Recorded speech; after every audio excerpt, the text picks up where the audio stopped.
Hi everybody, my name's Andy Robertson at KTDC IELTS Training Center. Today I'm going to talk to you about writing, IELTS writing. Specifically, I'm going to guide you through 2 IELTS reports and essays in the test and give you some feedback on these pieces of writing. So first of all, I'm going to talk to you guys about the general tips for doing writing.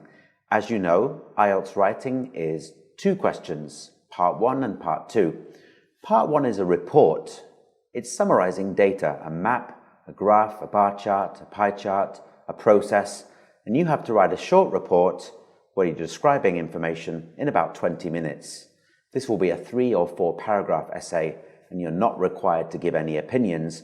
All you need to do is summarize what's in front of you. Part 2 is very different. It's worth double the score, and it's a 40-minute essay rather than a report. It means that you must express opinions or evaluate the opinions of other people about various social and cultural issues. It could be evaluating a problem and offering a solution, or agreeing or disagreeing with an idea. It's a much longer essay. It's going to be 4 to 5 paragraphs, and as I said, it's 40 minutes long, so it's a great deal longer, and it's worth double the score. So my first tip would be, make sure that you do part 2 writing, the longer 5 paragraph or 4 paragraph version first, as it's worth more points. And part 1, your report, is going to be shorter, 150 words minimum, 3 to 4 paragraphs. You should do this second. Always remember that part 2 is worth more than part 1.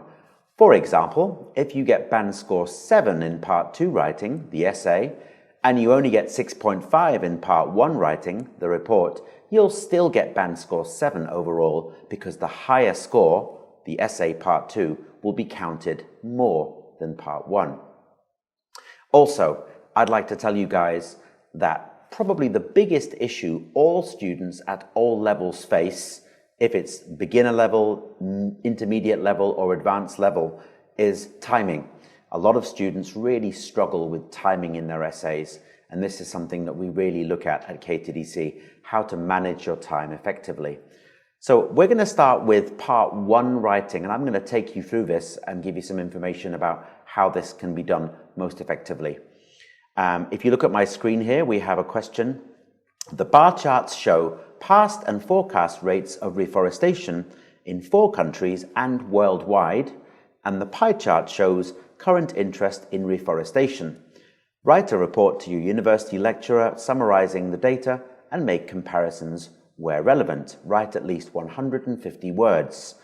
So the first thing I need to do, I have 20 minutes, is take a look at the graph itself. We have about 2 minutes to analyze the data. As you can see here, we have 3 different diagrams, 2 bar charts, and a pie chart. Then we have 15 to 16 minutes of writing time, where we write here, you see 174 words, and this particular student has done 21 minutes, 174 words. That's pretty good. The minimum is 150, 20 minutes, 21 minutes is still reasonable. You can certainly pass the test with 21 minutes. And the final step, after 15 or 16 minutes of writing, is to check your work. Probably the second biggest problem after basic timing is making sure that you eliminate all the unnecessary mistakes. These are some of the mistakes that really bring down the scores for students in grammar and vocabulary, particularly simple mistakes like plural and single nouns, verb tense, verb and subject agreement. This can really affect a student's score. So make sure you build in 2 to 3 minutes of checking time at the end. To summarize, 2 minutes to look at the diagram, 15 to 16 minutes to write your report, and then 2 to 3 minutes at the end to check your work. If you're able to finish with 150 words in about 20 minutes, maybe 21 minutes, maybe 19 minutes, that's going to be perfect. And remember, you're going to need 40 minutes for part 2 writing as well. Whether you do part 2 first or part 1 first, you need to balance the 2 essays, the report and the essay, very, very clearly so that you complete both. Another common mistake is that students spend far too long on one of the two parts and do not complete the second. So you make sure that you balance your time. So let's look at our part 1 report. This is called a mixed chart or mixed graph report because we have more than one graph. As you can see, we have a bar chart at the left side here showing reforestation forecast between 2006 and 2025. Now, please note that 2025 is in the future. So we need to use prediction language to show the reader that we're talking about what might happen in the future. We call this prediction language. The second graph is also a bar chart, but this is a simpler bar chart which shows the worldwide reforestation rate. That means the whole of the earth. And again, the first date is 2015. This will be past simple tense. And 2025, we need to use prediction language to show that it's unsure for the future. The third diagram shows a pie chart, and this is about the current interest in reforestation. So we need to quickly summarize the 3 parts of this pie chart. As you see, it's fairly simple. It's just summarizing the proportion or the percentage. So, how to organize this type of essay or report? It's very simple. First of all, we need an introduction. The introduction contains 2 elements. I'll highlight here. You see, first of all, we have an introduction sentence. Now, the introduction sentence is normally just a paraphrase. It's a paraphrase. I'm going to highlight this into yellow here. It's a paraphrase of the original question. If we go back to the top, you can see the bar charts show the past and forecast rates of reforestation in 4 countries and worldwide. And the paraphrase says the bar charts illustrate the expected reforestation rate in multiple regions in different years. So it's the same meaning, but slightly different words. I'm going to highlight here for you. And the same. So we're actually highlighting and then we're paraphrasing the sentence so that it says the same thing, but using slightly different words. Please make sure that you do use slightly different words. If you just copy the question, you will get 0 in task achievement for this part of your report. So you must paraphrase. After the paraphrase sentence, the introduction sentence, we have something which we call the overview or summary. An overview. What's an overview? Well, an overview tells the reader, let me just highlight this into light blue here. The overview tells the reader what the main trends or main comparisons of the report are. It doesn't give too much detail, but it gives us a short summary of what's in the 3 charts. Let me read for you. On the other hand, the pie chart reflected current levels of concern regarding reforestation. Overall, most areas are projected to experience increases. Additionally, the majority expressed considerable interest in reforestation. Now, this is one of my students who has written this. There's a couple of small mistakes.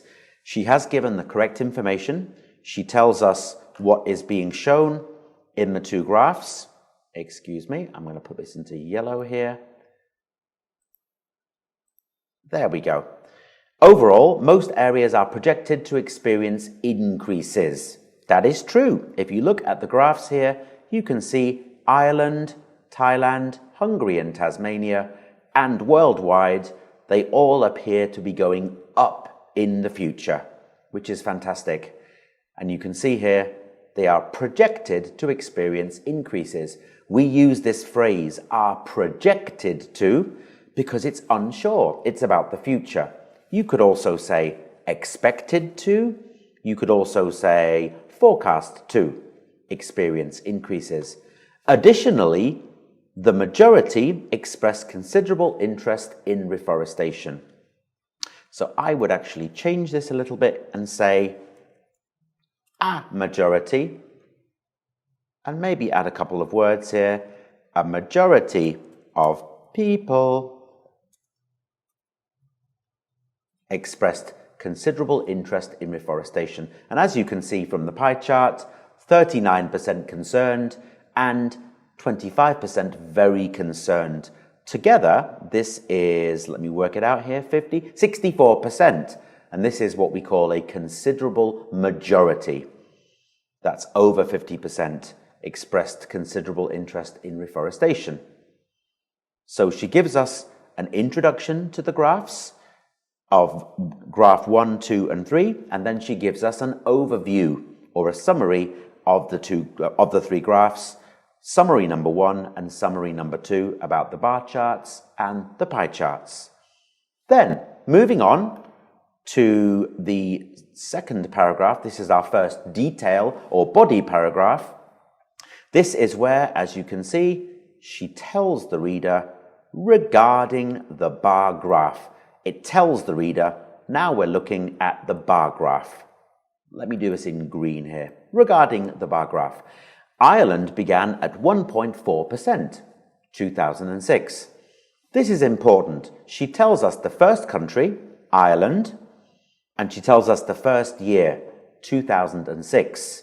And then she goes on, she says, then steadily rose to 1.5% in 2015.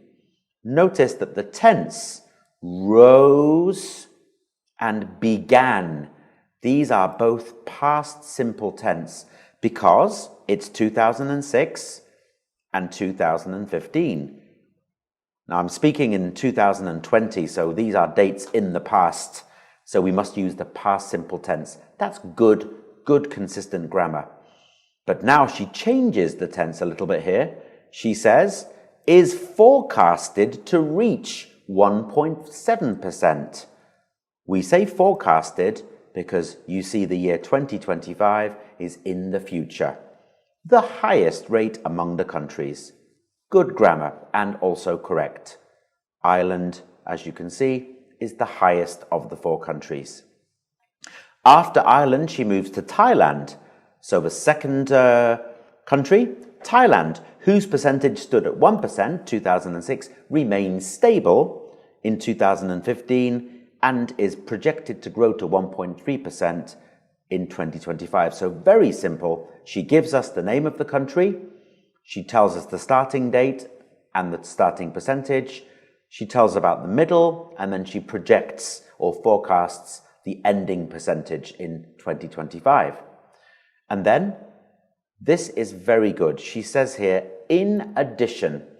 This is a good transition word. This connects our countries together. You can say, firstly, furthermore, in addition, moreover. One word that you should probably not use in academic writing is besides. I see many students do this, and this is not to be used as a transition word. It's normally used in conversation. So I would use a proper academic transition, connecting details, in addition, moreover, additionally. You can even say also, but don't say besides. It's not really an academic word. In addition, Hungary's rate started at 0.5%, the lowest among the 4. The figure then climbed, notice the tense, climbed, past simple tense, climbed to slowly to 0.6% 2015. This is really good. She's used climbed past tense and then she's used an adverb slowly, climbed slowly, and is forecasted to increase dramatically to 11%. Just a quick note, sometimes you will see that the forecast like this is used, is forecast or is forecasted. This is because forecast is an irregular word.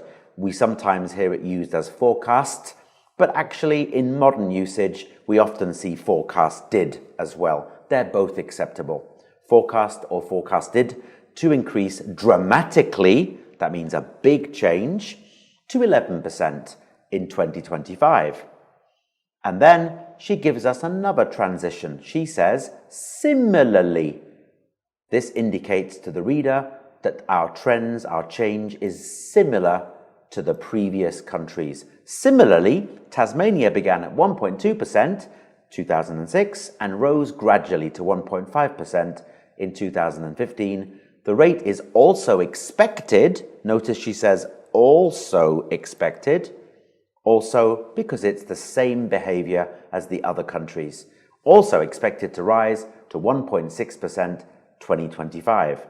Additionally, good transition, the worldwide rate is forecast or forecasted to slightly grow from 1% in 2015 to 1.3% in 2025. So let's take a little break there. Why is this an excellent body paragraph? Well, this is one of my best students who wrote this, and in fact, this student has taken the real IELTS test, and she got band score 8. And this is what I would expect from a student with a band score 8. She's really summarized these 4 countries and the worldwide rate very, very well. She includes all the data. She separates each country one by one. She starts at the beginning of the period, 2006, and she indicates the end of the period. So I can take this paragraph and I can hand it to a secondary or high school student in the UK or the US, and I could ask that student to draw the graph for me. You remember mathematics class in secondary or high school? You have to draw graphs for your teacher. Well, I could give this description to a high school student and ask them to draw this graph, and they would be able to draw the graph quite accurately. This is a definition of good task achievement, a definition of a high band score report. It's accurate, easy to read, well organized, and the data, as I said, is accurate, and that's the key. Also, the language is very, very clear. This student understands that you must have simple, clear vocabulary when describing a report. Some students, especially higher level students, try far too hard to have complicated vocabulary or complicated grammar, and they end up making lots of mistakes, and this eventually lowers their score. To get a really, really good language score, keep your vocab and grammar simple, but keep it accurate. That's the key to a good vocab and grammar score. So let's move on. She now talks about the pie chart. She says, on the other hand, around 39% of the surveyed population expressed concern. Can you see? About reforestation. Very simple. Let's go to the top. 39% concerned. She's paraphrased this to be expressed concern. That's fine. Expressed concern. Let me just highlight this phrase for you guys. I think we're going to choose yellow. There we go. About reforestation. While an additional 25% revealed their concern levels as very concerned. Now, actually, here is our first little mistake in language that I can see. First of all, I wouldn't say revealed their concern. It sounds a little bit overblown and wordy. I would simply say something like, instead of revealed their concern, had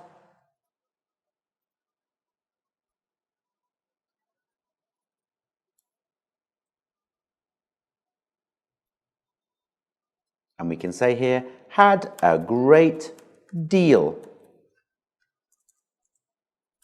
of concern, and then there we go. That's going to be a slightly more accurate phrase. Or they expressed a great deal of concern, they had a great deal of concern. And then finally, the remaining 36% expressed no level of interest in this issue. And again, I would simply say, don't need those words. They expressed no interest in this issue. The rule is, for part 1 writing especially, is keep it simple, use less words, not more. As long as you summarize the data accurately, you're going to get a really, really good score. And as I said, 174 words in 21 minutes is perfect. Sometimes you may need to write a few more words, maybe 180, 190, but once you get above 200 words, you're probably wasting your time and there's no need to write that many words. Your job is to take complex information and keep it simple, describe it, and you are always governed by the time, which is going to be close to 20, maybe 21, maximum 22 minutes. If you can hit 170, 180 words and have enough time to check through the work, carefully, as this student has done, you're going to get a really, really good score.